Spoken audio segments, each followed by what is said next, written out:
My name is Andy Mannix. I am a fisherman from Marshfield, and I was born on August 28th of 1962. I was brought into the business by a friend of the family. Was I 15? Between my sophomore and junior year in high school. My father was sick back then, and I had a friend of the family that actually asked me if I wanted to make a trip on a fishing boat. He saw the family was depressed with the illness. And of course, being the kid that I was, I said, yeah, I would love to.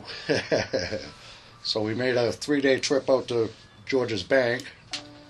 I was on a 65-foot trawler. And I went half share, and for the 3 days I made $1,000. So I was hook, line, and sinker. And I've been fishing ever since. First 5 years out of high school, I was probably on a dozen different boats. Nicole 2 out of Plymouth, Western Ocean out of Plymouth, an old Eastern rig, the Suan, all out of Plymouth. I fished out of Plymouth because Plymouth had a good fleet in the 70s. They had a lot of fishermen in Plymouth in the 70s. Now, I think they're down to 3 boats, and those boats are not very active. So, I mean, the fleet has been decimated in the past 30 years. And then I went down to Woods Hole when the real technology started beginning. I worked on the fishing vessel Chain and the Caravel, both of them were owned by Bill Crandall. The Chivas Regal, one of the whiskey boats, that was out of Mid-Cape Fish also.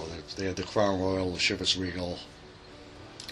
And then I met Charlie Good, and he had the Mandy Ray, and he had built that boat in Plymouth, rigged it in Plymouth. But that was a 120-foot vessel, so we had to fish that out of New Bedford or Boston. Plymouth was kind of unfeasible to bring that big boat in there.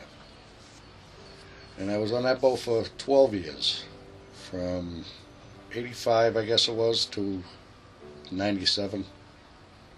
And the Mandy Ray went into the buyback program, the first buyback program that the government sponsored, or I should say subsidized.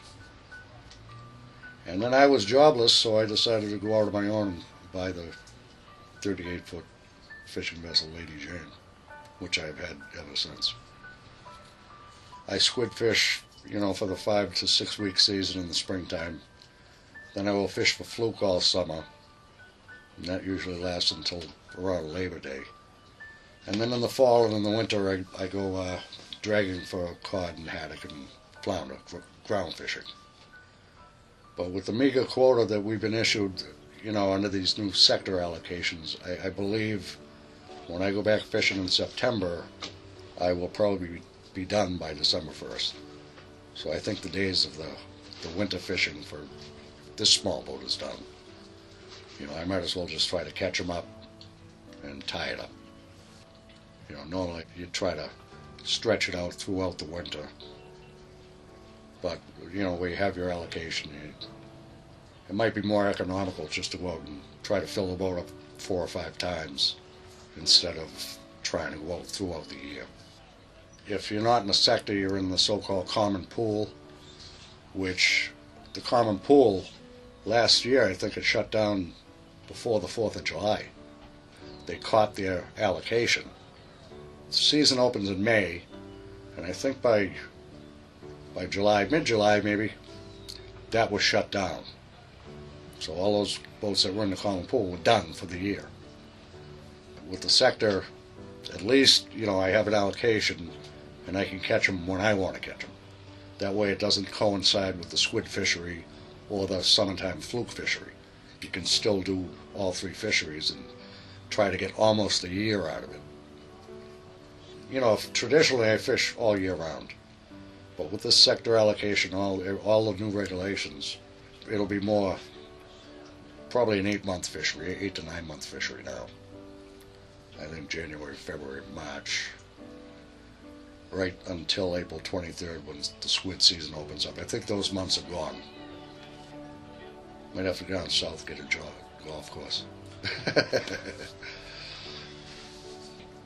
I can tell you the worst trip, which was on the Suan. We were out we made a 10-day trip, but we were gone for 13 days. We had a 3-day northeaster that we had to pull in Nantucket. Got a $100 advance in Nantucket, Then we went back to sea for another couple of days, brought the boat back to Plymouth, and when we were unloading, some of the fish had rotted. They had to throw some of them away. But the bottom line is, my final paycheck for that 13 days was $58. So needless to say, that was the worst trip. Best trip would have to be on the Mandy Ray. We were mackerel fishing. We used to chase mackerel up and down the coast. In 2 days, 48 hours, we put on 1.2 million pounds of mackerel. We were feeding the European ships. It was a joint venture. I think on that particular trip, for 2 days, I made $12,000. That was in 1986, because that is the year I bought my home. Yeah. That was, without a doubt, the best trip. Now, how far is the government going to go to push us out of business? I mean, what is their ultimate goal? That is the big question among all fishermen. You know, they want 2 or 3 corporations owning all the fishing rights on the East Coast. That's what it appears to be. So where does that put the little guy? Just like the small farmer. You know, just like what happened in the clam business, sea clams. I think 4 or 5 businesses owned all the quarter on the East Coast. They want consolidation, they're getting it. And it's forcing the small guy out. It doesn't seem right to me. Fishing is like the last the last refuge for the hard-working free man, and it's slowly but surely being taken away. It's been my life. It's taken up 30 years of my life. But, I'm still going to do it. Well, the fish stocks have recovered. We need regulations, but we don't need to be regulated out of the business.